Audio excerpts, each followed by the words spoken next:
Hello, everyone. This is Ron Bush with Ron Bush Consulting, and you're listening to the Information Playground, though this will also be on a separate channel, Chatting with Ron. I'm going to put it in both places.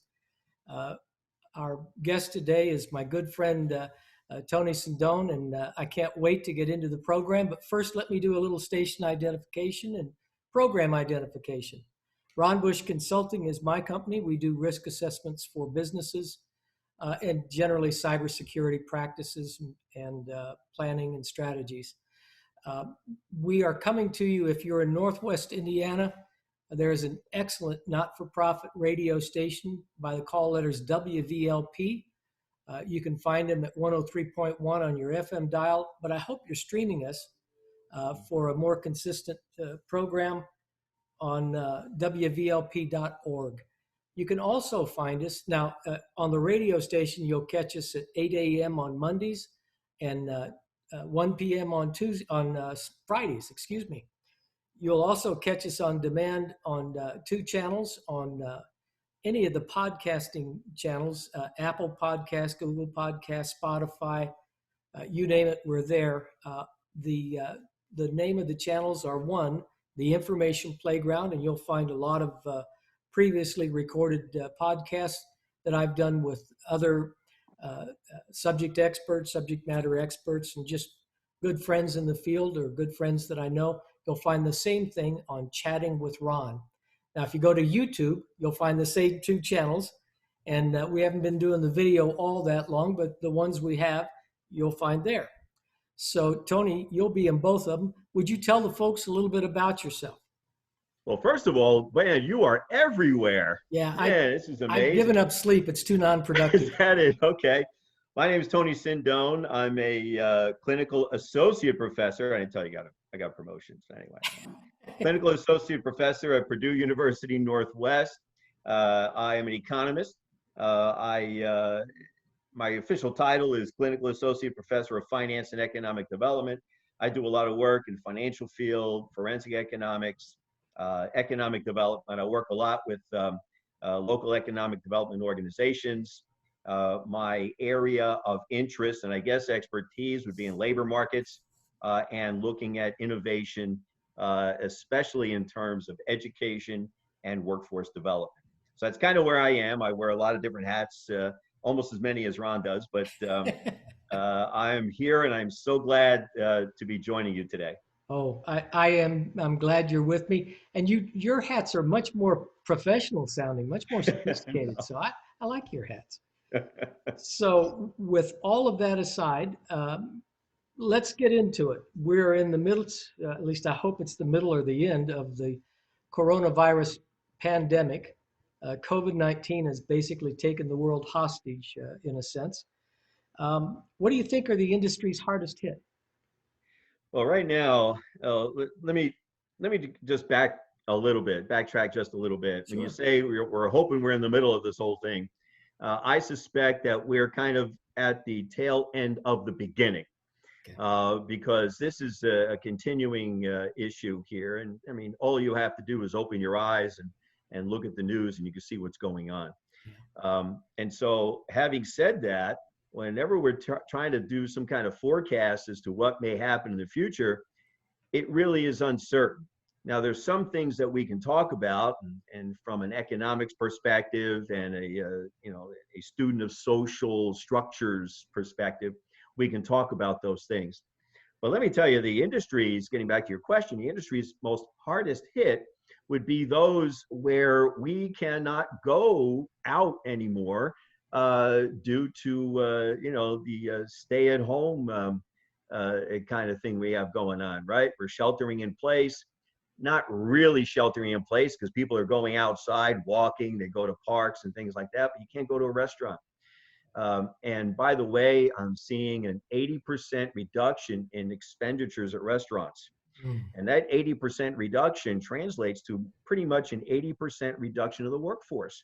Yeah. People are being laid off. And we could talk about nationwide, but I like to focus in Northwest Indiana, where I'm domiciled right now. And what we're seeing is, hospitality is being hit big time. We've got, of course, restaurant industry, casinos, That's all part of it. Also retail, again, an 80% hit in retail. Online retail is doing relatively well. Supply chain is doing relatively well because you need to get goods and back and forth. We're also seeing a hit in construction. And the reason for that is, of course, we're not building new buildings for places like restaurants and other places that we would normally frequent. Now, I know the restaurants, they're not completely shut down because there is carry out. Right. The restaurants are doing what they can to try to survive. But by my numbers in Northwest Indiana, I'm seeing, I'd say by the middle of June, we're going to see a loss of about 80,000 jobs, just Northwest Indiana. I just did the math. We have, I said 80% of what the workforce is or what the jobs were in those industries, add them up, and it comes out to close to 80,000 jobs. You've got, forgive me for the interruption. Go ahead. When you think about it, I've already heard of dairy farms having to dump milk because restaurants aren't open to serve it. You can't get it out to the population like you could sell it to restaurants. Grocery stores may or may not be taking as much as they used to, but restaurants, as you've noted, are hit particularly hard as that translates from dairy to the rest of agriculture. All the foods that restaurants used to buy, the processed foods. I mean, we heard about Smithfield. They're the biggest pork processing plant, I think, in the world. Right. And they're plant in South Dakota you're talking about, right? Pardon? The plant in South Dakota you're talking about. That's right. I couldn't remember which state, but they're all over the globe. I don't know how they're being affected otherwise. They're owned by some company in China. But it's incredible the effect just they're having. But translate that to the rest of the industries. You've got all of agriculture, processing. I mean, it's amazing how many things are integrated in our world that we never think about. You move one thing and it's like a chess game where now all the other pieces can't make the same moves they could have made before. Now there's a different strategy in place. Yeah, and it's, in economics, we always talk about the multiplier or the ripple effects, right? So you affect something over here and it works its way through and it affects something over here. You're talking about the fact that restaurateurs don't, they don't buy as many dairy products because they're not serving as many meals, at least sit-down meals. And so the dairy farmers have no place to put the milk, or they think there's no place to put the milk. And I've seen the horrible images of milk being tossed into rivers, and my gosh, we have hungry people in this country, and the homeless situation has actually been exacerbated by this the COVID-19 virus. And so, by the way, I did hear that there was a supermarket chain. I heard that Publix has agreed to buy some of the surplus foods, especially dairy products, and they are going to give them away to shelters, homeless shelters and that kind of thing. So here, we talk about the negatives so often. Yeah. Here's what I love about human beings, right? We find a way to help each other. We find a way to make it work. It may not be perfect. It rarely is anywhere near perfect, okay?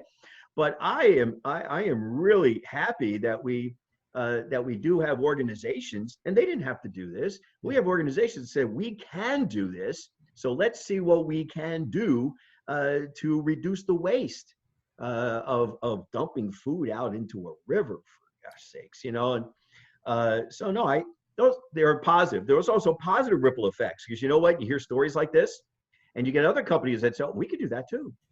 And we could do some of that. And so the ripple effect is not only negative, the ripple effect could actually be positive.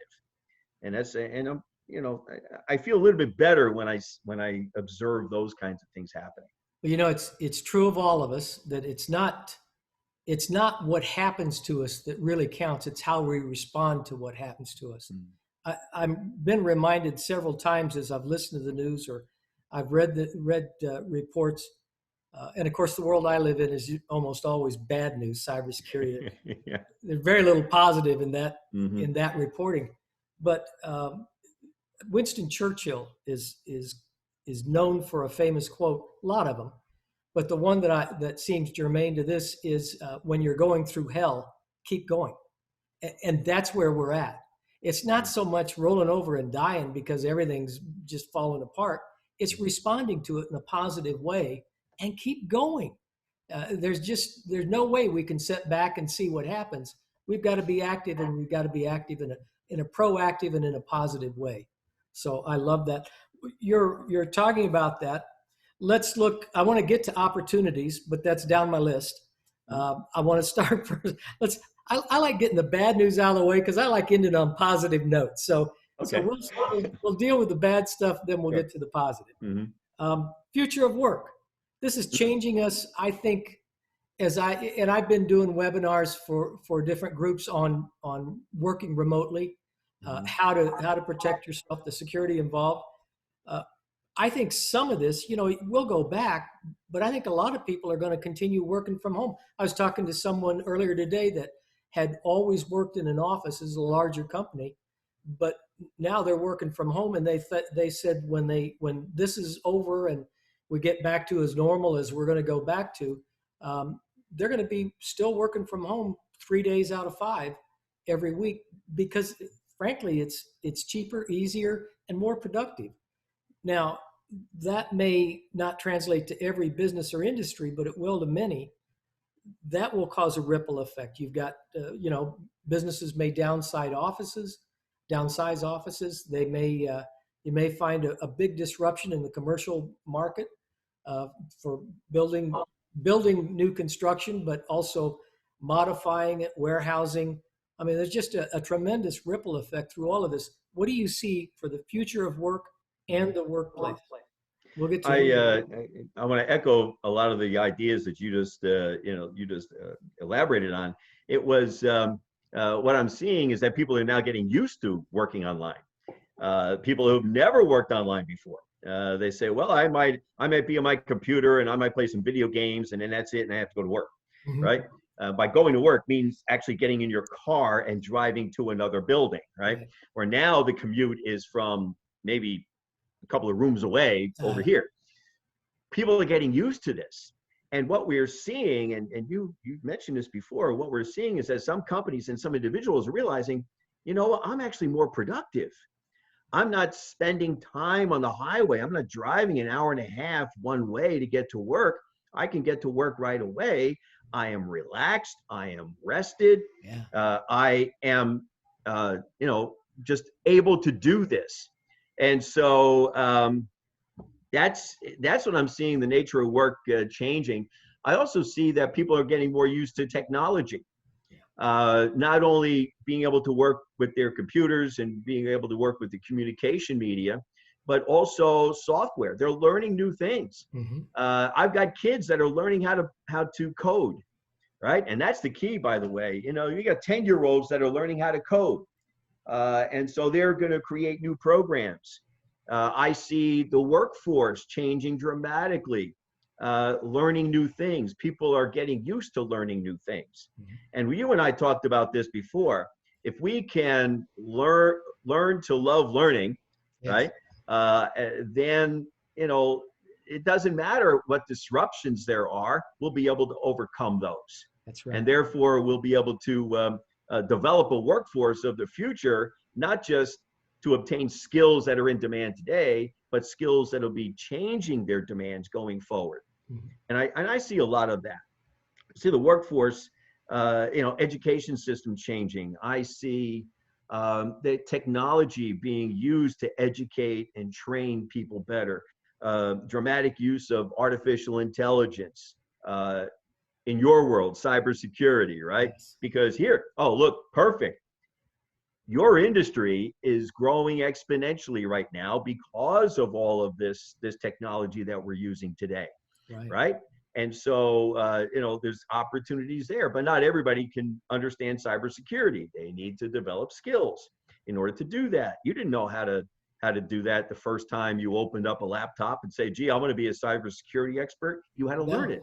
And that's what's happening with a lot of the folks around the country, not necessarily in cybersecurity, but in every field. I can't think of a field besides, I don't know, I was going to say cleaning, but somebody's got to program the Zumba to go around your house, right? To Yeah. clean it up. I mean, there's a lot of technology at work here, and we need to develop the workforce. I take that back. The workforce needs to develop itself to take advantage of the changes going forward.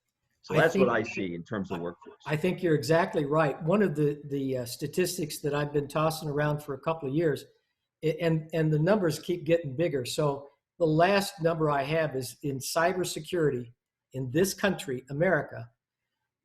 We had 3.5 million positions that were going wanting because there weren't people to fill them. They didn't have the skills. Now we had people out of work, but they didn't want to go back for retraining or re-educating. And it's not that hard. I mean, honestly, you can go to schools like Ivy Tech there in Indiana. You can go there almost free, and in some cases it is free. You can do it, of course, online now.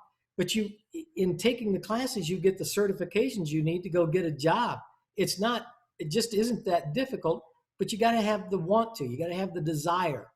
And there wasn't that before. I think maybe this may help with that because, like you said, everybody's got to adopt some sort of technology through this. Well, not everybody, but most people.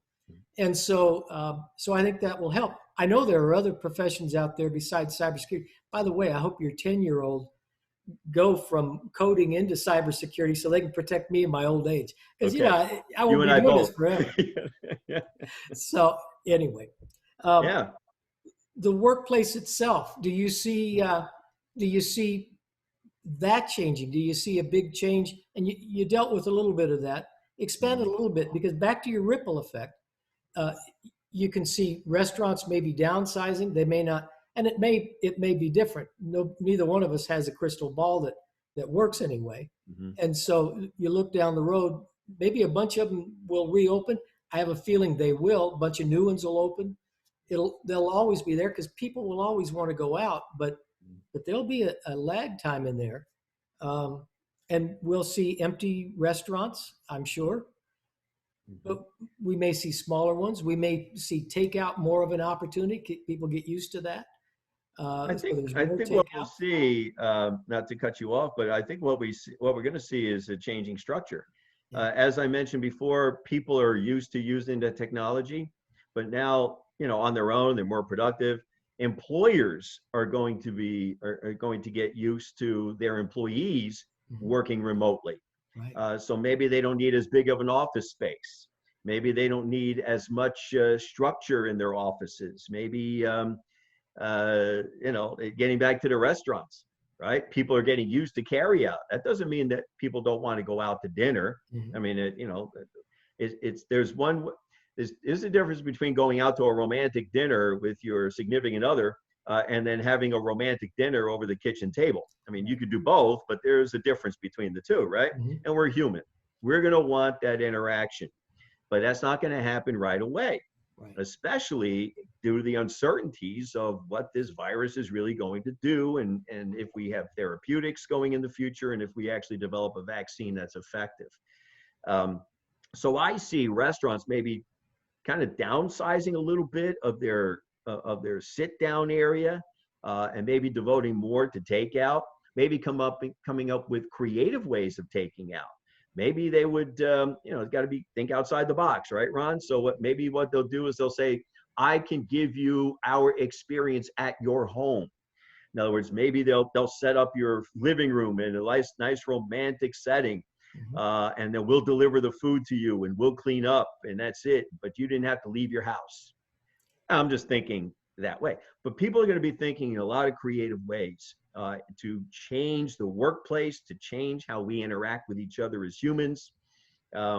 I see the workplace changing dramatically.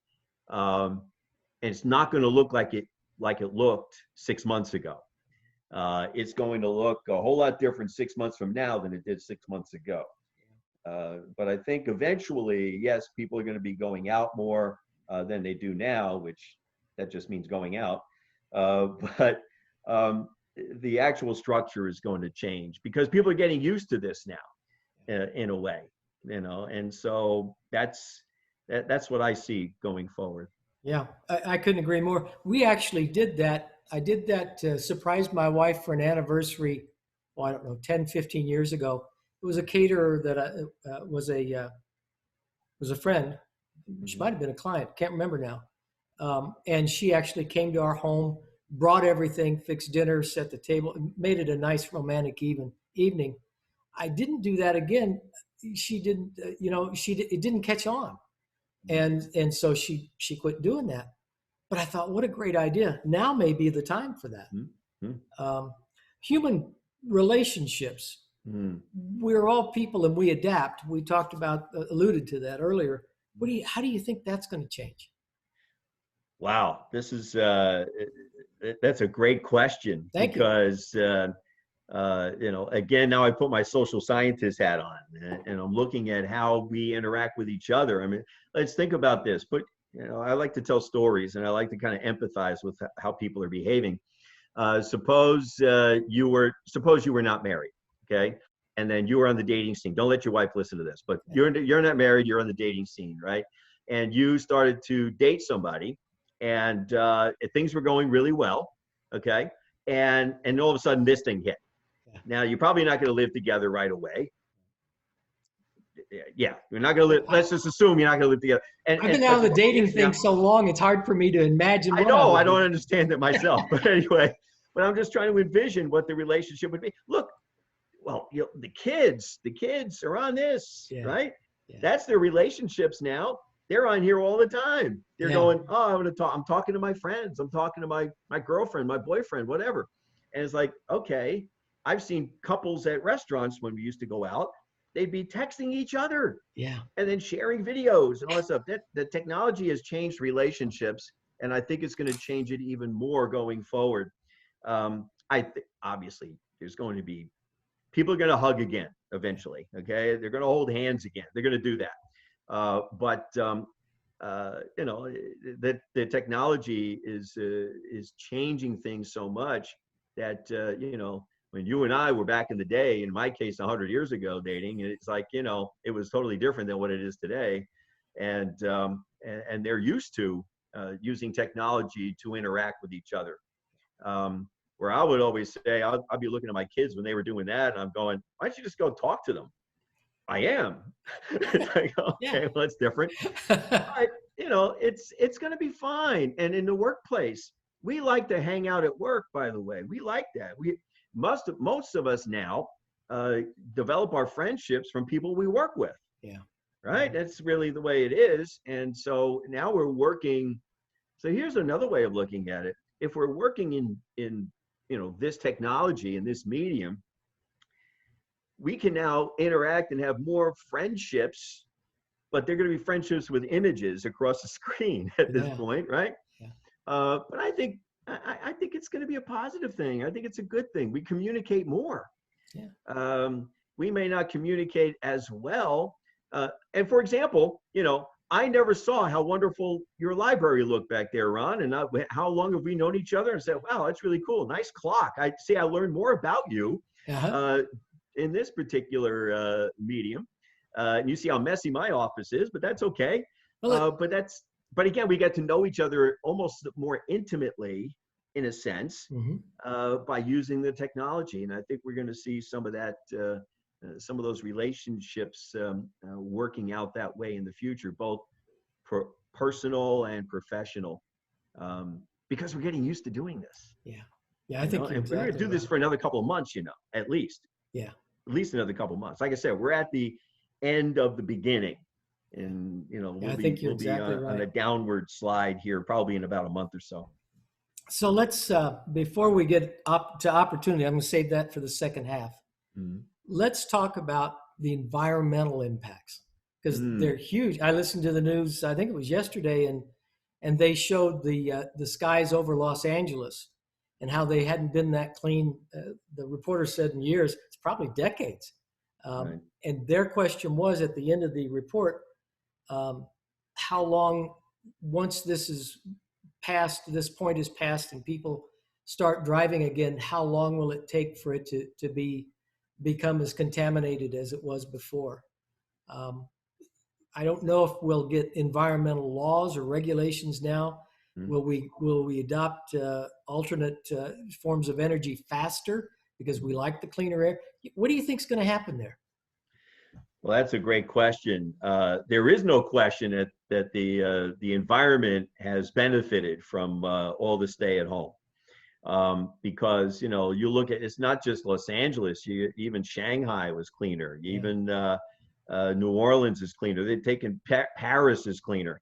You've seen the before and after photographs. But what that really tells us is that it's now difficult to argue that humans do not create the environmental degradation that we've been seeing.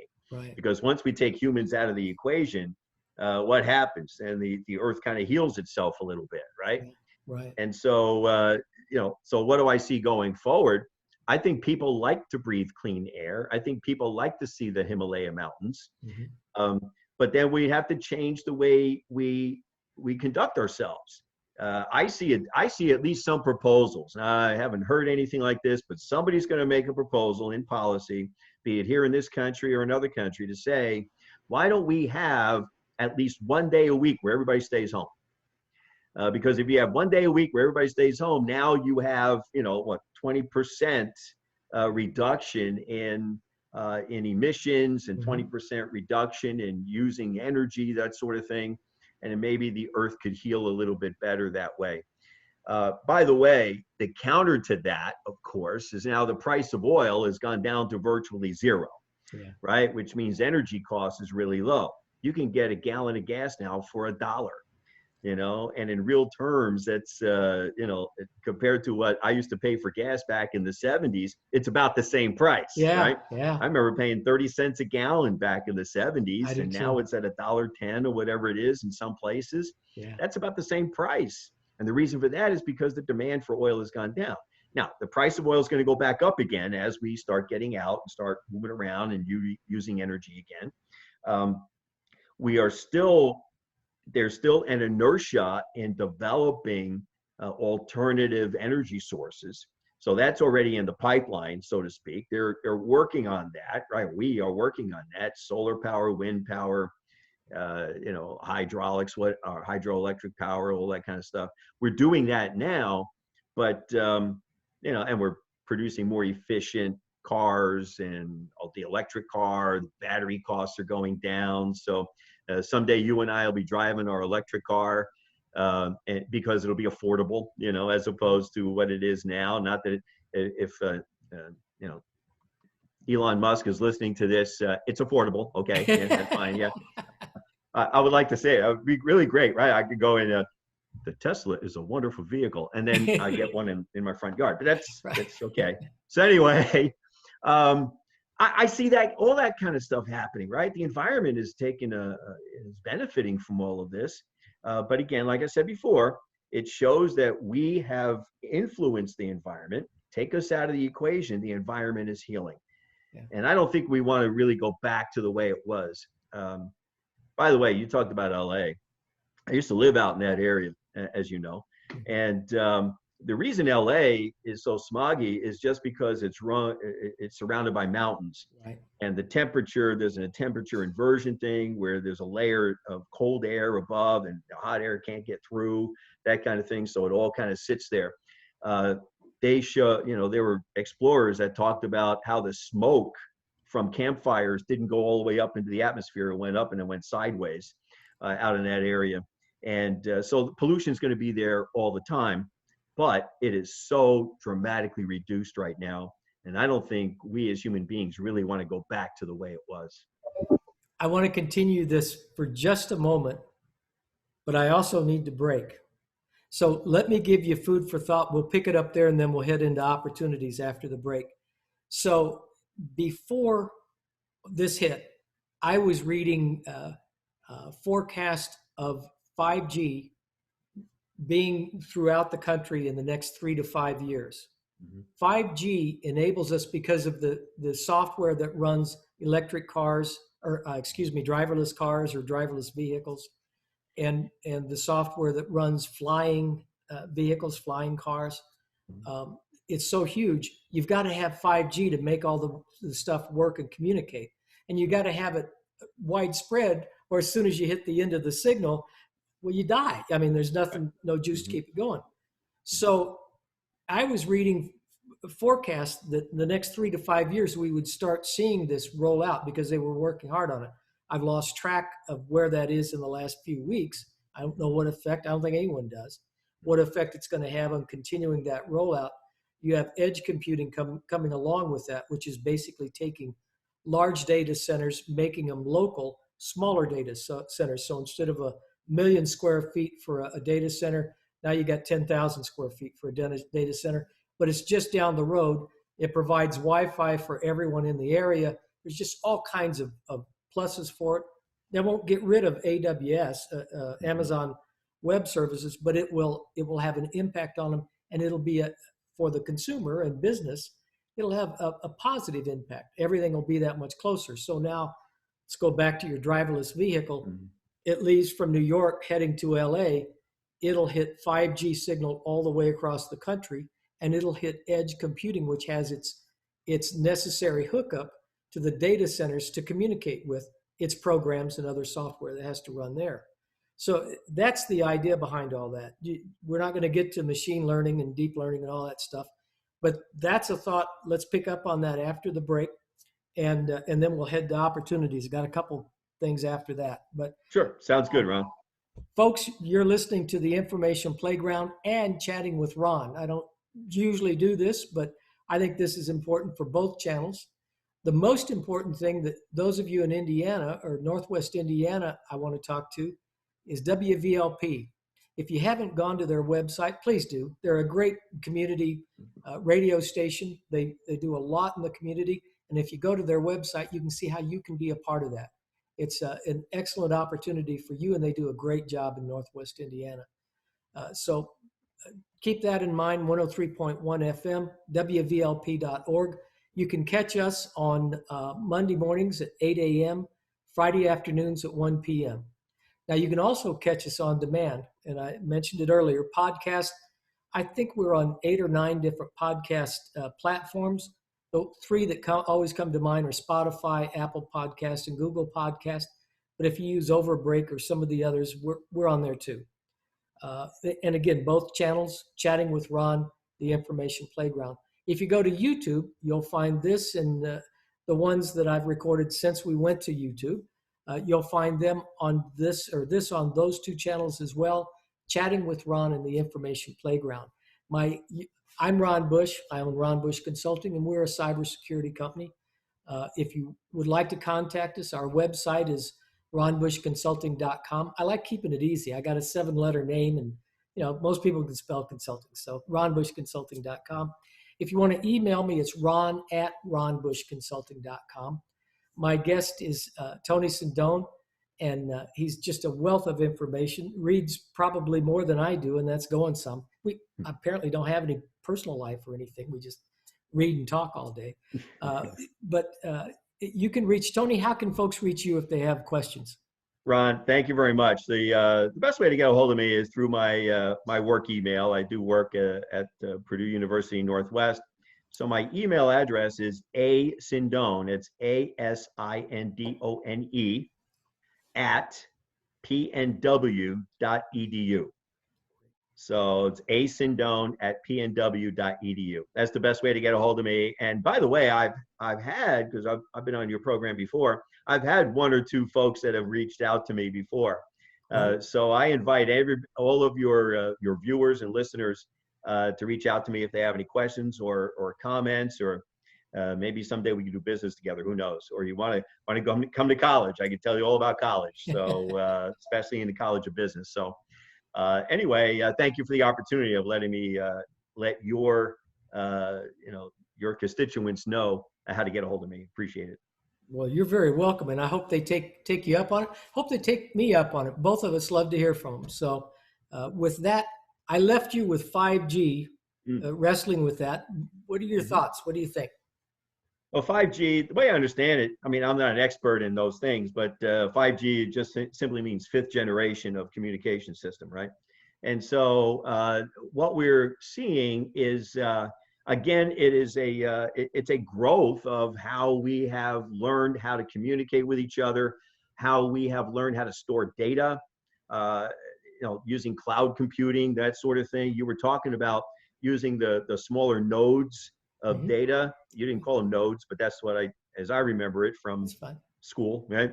So instead of having these huge data centers, you now have smaller data centers that are more flexible, that can communicate faster. The energy consumption is less, because a lot of people don't realize this. When you have a huge data center that's got 100,000 square feet or 1,000,000 square feet, that consumes a lot of energy in a very small geographical area.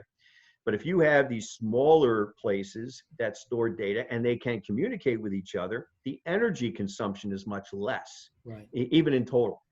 So we'll see that a cost savings there. But more importantly, we'll see more opportunities for folks to learn how to program in those fields, and to grow automated transportation systems. So I see that as a tremendous opportunity. You talked about going from the East Coast to the West Coast, but I see, just do it in 3 dimensions. You're talking about ground and air and shipping. All of that is going to play a role in, the 5G plays a role in making those transportation systems much more efficient. Well, you're exactly right. The thing with 5G and why it's I guess a big part of future technology is, first off, the signal is faster, and it's faster because unlike 4G, where it goes over a large space, it's slower and less strength in it on 4G. 5G, that's got to be closer, much like edge data centers, where they've got to be in close proximity. So you might have one large data center that serves, maybe Chicago has 3 or 4, and that would serve it fine. A lot goes into that. You've got to have redundant everything. So redundant power, redundant connections to different internet connections. I mean, there's just a host of things that go with that. But 5G, with 5G, you've got similar, use the word nodes. I like that term. You've got nodes now that are more, maybe not spaced neighborhood, but maybe 1 or 2 neighborhoods apart from each other. And so now the signal is stronger and it's faster. And that's what gives you the benefit. The trouble with rolling it out is you got to have so many nodes. That's the problem. But Verizon's big in it. AT&T's big in it. I don't know what's going to happen after the merger between T-Mobile and Sprint, but you got all these players that are in it. Comcast is in it. There's just a whole lot of players that want to see it happen. Of course, there's a benefit to them money-wise, financially, but man, there's a great benefit to the consumer, because now your transportation, whether it's shipment of goods or it's people, now works cleaner, smoother, less accidents. It's just a whole host of potential issues there that are all positive. So will it happen in the next 3 to 5? I don't know. It could be 10. It could be a decade. Could be a century down the road. Yeah. But they were saying 3 to 5 years. Yeah, it can't be dropped on us all at once, right? So as you said, it has to roll out because we have to develop it. We have to grow it. And by the time, as well as I do, by the time we develop all that, we have this wonderful infrastructure in place, there'll be 6G. That's right. Right. So, and then we'll have to do that again. So but one thing that really struck me as you were talking about the Verizons of the world and the AT&Ts and maybe T-Mobile, Sprint, and Comcast and all that. There's really only a handful of players. Yeah. You can count them on one hand, right? And so, yes, in a way, it's beneficial to consumers, but there's only 5 players. That's different than 105 players. Right. Now, it would probably be very cumbersome to have 105 players, probably overuse resources. In economics, we call that, natural monopoly power, by allowing, as a society, allowing a very small number of players in a highly concentrated industry, which is not really very regulated. The regulation, they're kind of self-regulated, but government regulates them through taxes and fees. That's how they do it, right? Yeah. So that's something that consumers probably should be concerned about, because what happens if they all buy each other out? What happens if there's one provider? There's one provider, then if you want to access that highway, if you will, you have to pay the price. And so it's good that there is this competition right now. Yeah. And what the competition's doing is also creating an environment for even more technological advances. And as long as those advances make our lives better, improve the quality of our lives, I see that as a very positive thing. And by the way, it's going to give companies like you tremendous work. Yeah. Because the more connections there are through the air and data transfer and all that stuff, the higher the probability of some scallywags? Is that what you? I'm calling them scallywags. It's an old term, right? The hackers that come in there and try to disrupt everything for the whole purpose of just to disrupt it. Yeah. And so, people in your industry will have opportunities to make sure that electronically we get from point A to point B without being interrupted or degraded in some way. I'm going to have to ask you to repeat that term you used a minute ago. I think his name's Peter Thiel. He's one of the founders of PayPal. In his last book, really promoted that idea. His point was that the big players can set the stage.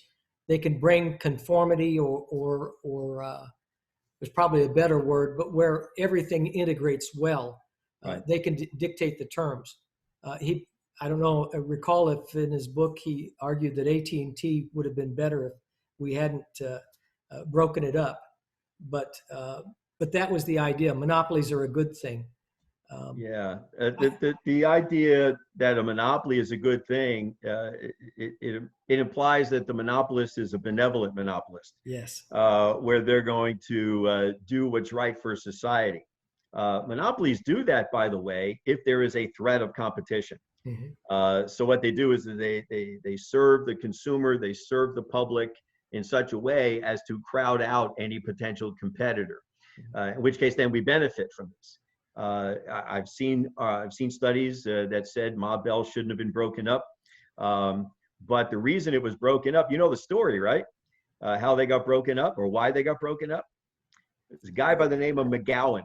McGowan wanted to start his own closed circuit telephone system only for truckers, because when truckers are going around the highway, they would go into a truck stop. They want to get paid. So how do you wire money to a trucker, right? Back in the day, it was actually wired to them over telephone lines. Uh-huh. And so this guy got a great idea. He said, I want to be able to lease AT&T's long lines, right? The long distance lines, to serve truckers. And so he asked AT&T, can I lease your lines? They said, sure. But they charged him such a high price that he couldn't make a profit. There was no way for him to make a profit. So anyway, he sued AT&T. And anyway, he won his case. It was the antitrust case that was introduced by McGowan. McGowan actually started his company, McGowan Communications Incorporated, that eventually became MCI. That was the first competitor that AT&T really had. AT&T had to break up.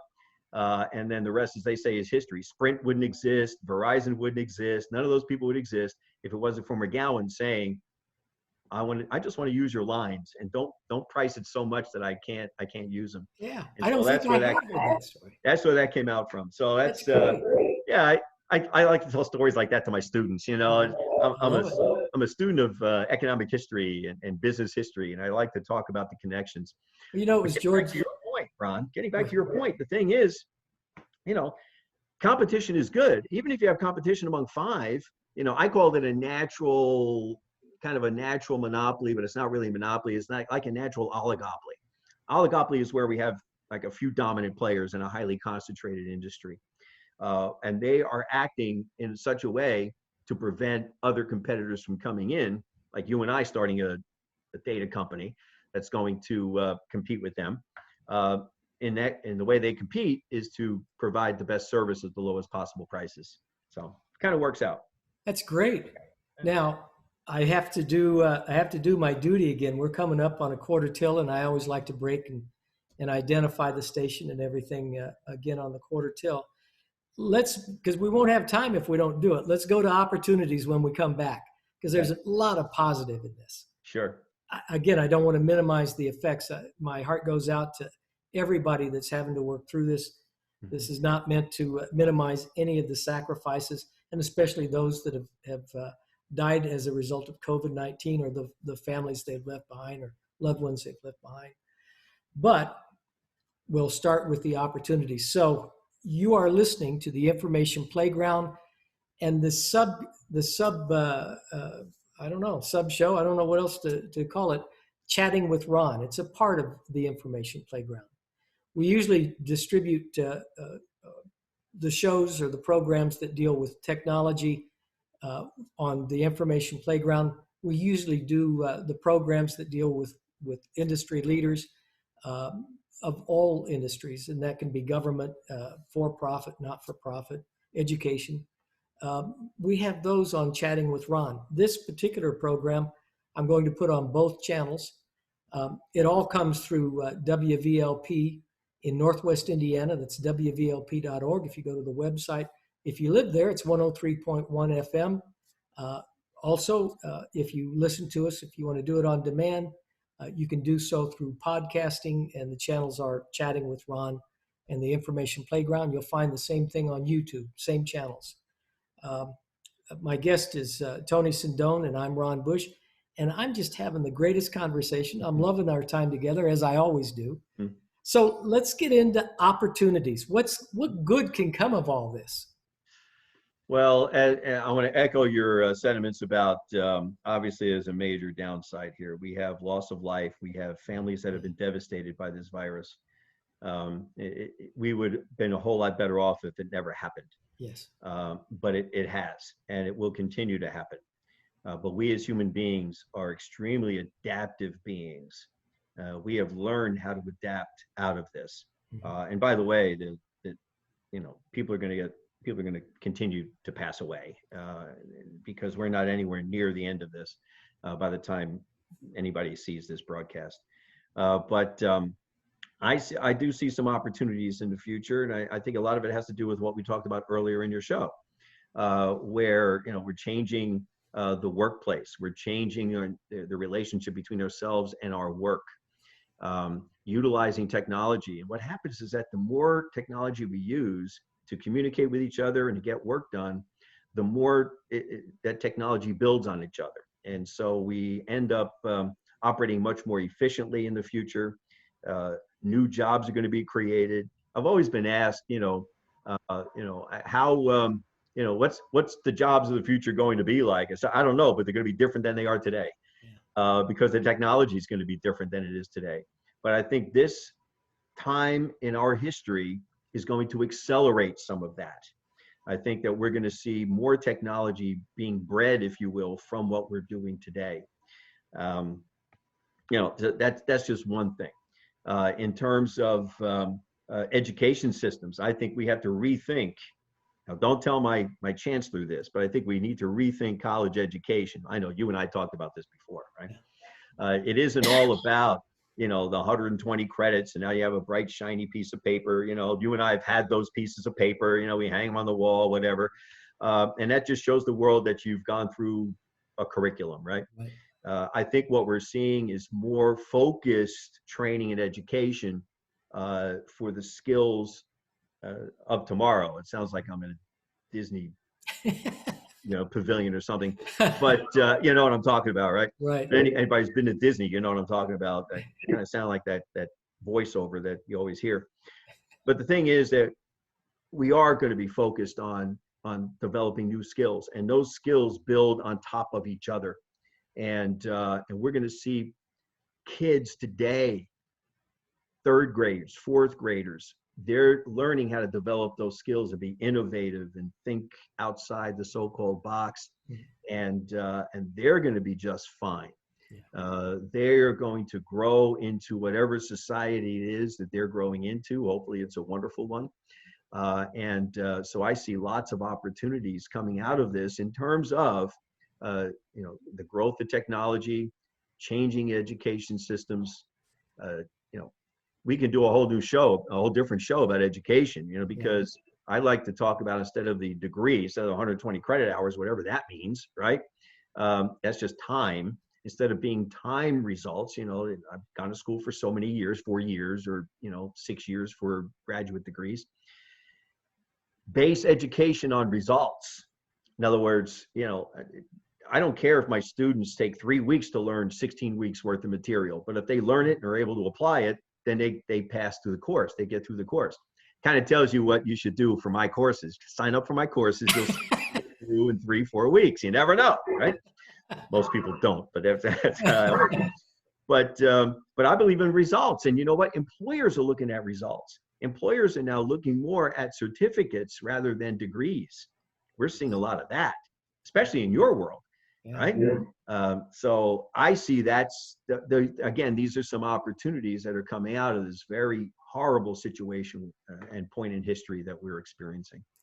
I think that we were moving that direction anyway in education, but I think, just as we've said before, this is going to speed that up.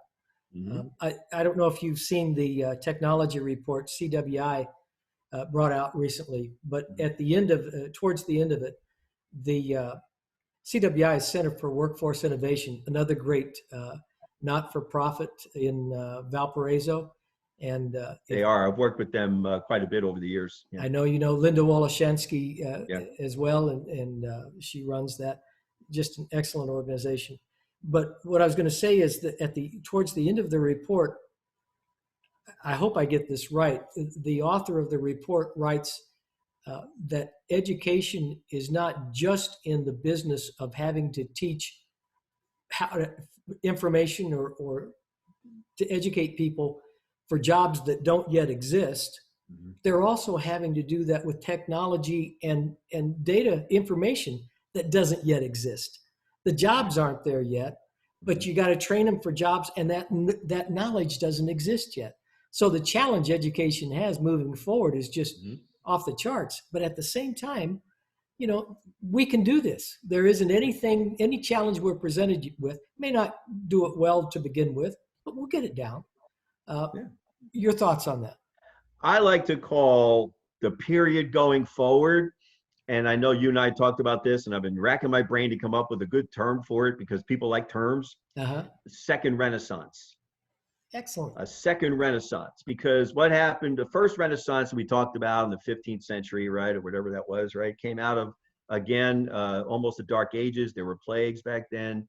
And then several individuals emerged, and they expanded art and creativity and engineering and all that stuff. I think we're going to see something very similar here. We're actually starting to see it already. Mm-hmm. And so I firmly believe that we're in the beginning of a new Renaissance going forward. And I'm kind of excited about it. I wish I was born, maybe 10 years ago instead of 20 years ago. So, so I can take advantage of and actually observe the new Renaissance. I think that's happening. Again, we don't have the data, but we're going to get the data. We don't have the art, but we're going to get the art. Yeah. We're going to learn the art. We're going to be that creative. We don't have the technology yet, but we're going to learn the technology. And I think that's a very exciting thing going forward. There's and I forget where I've read it, but there's a lot of art, machine learning, artificial intelligence, deep learning, all those things have been happening. They're not been done in a closet, but I don't know if the reporters don't quite understand it, but the press doesn't give it a lot of play.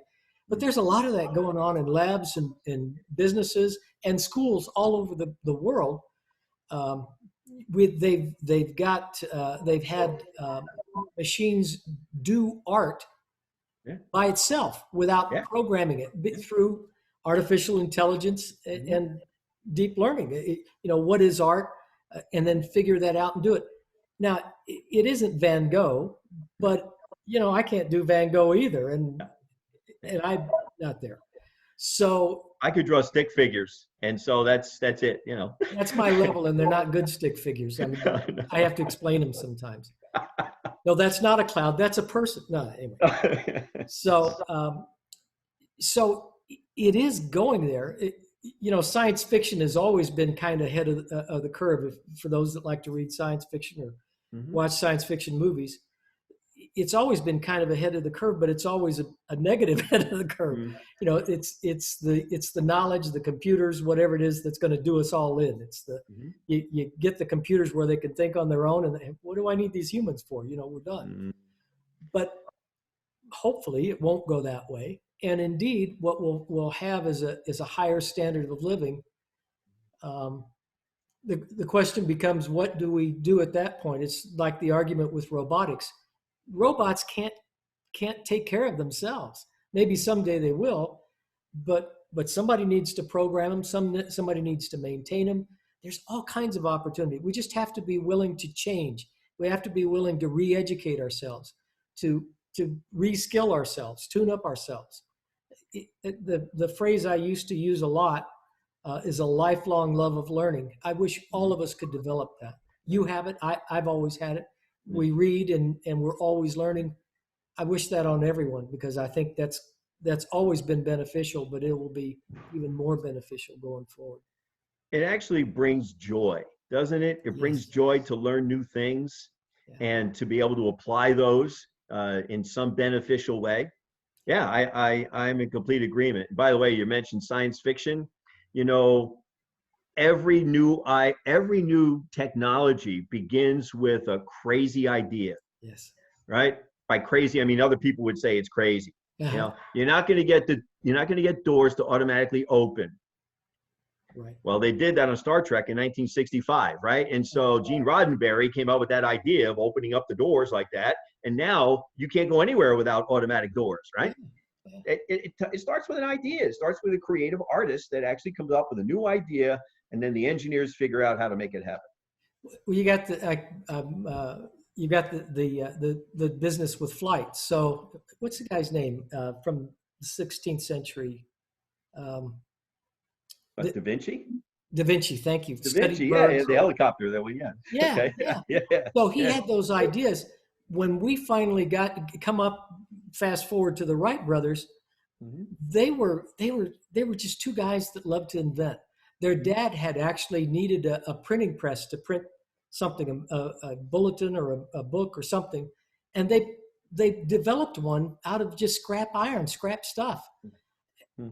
At that same time, the country was starting to get the idea of flight, and they commissioned some guy. I've long forgotten his name, but he was a very famous inventor.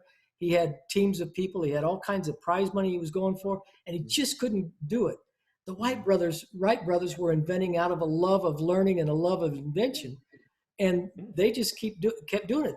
They opened a bicycle shop in their little town they lived in, and they were improving bikes and coming up with improvements to bikes that were being made at that time. And they took the idea of that, what Da Vinci had come up with, the flight of birds and all that stuff, and they came up with it. They weren't after prize money like the other guy. The other guy actually gave up, and the Wright brothers obviously succeeded. It's that love of learning, and it's that willingness to change and open your mind.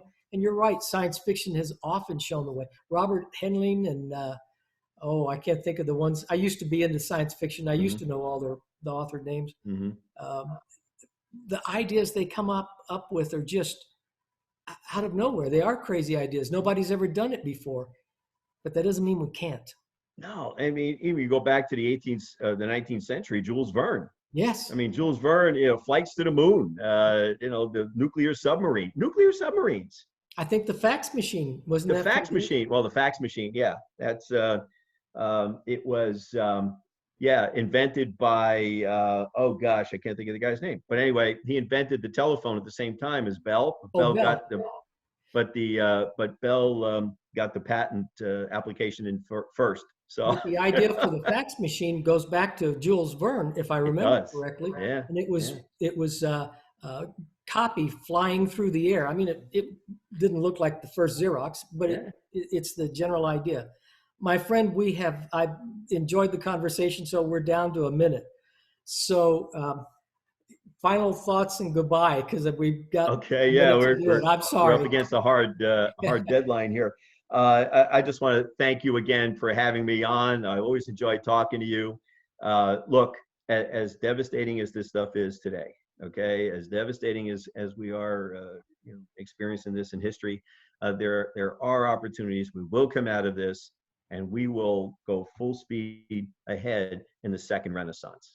And indeed, I couldn't agree more. Your email for folks that want to reach you? asindone@pnw.edu. Excellent. Thank you. And thank you for being with us today. I'm Ron Bush with Ron Bush Consulting. Ron at Ron Bush Consulting is my email. I appreciate your thoughts and questions. Get in touch with us. And Sure. thank you for being with us. Join us again on the Information Playground.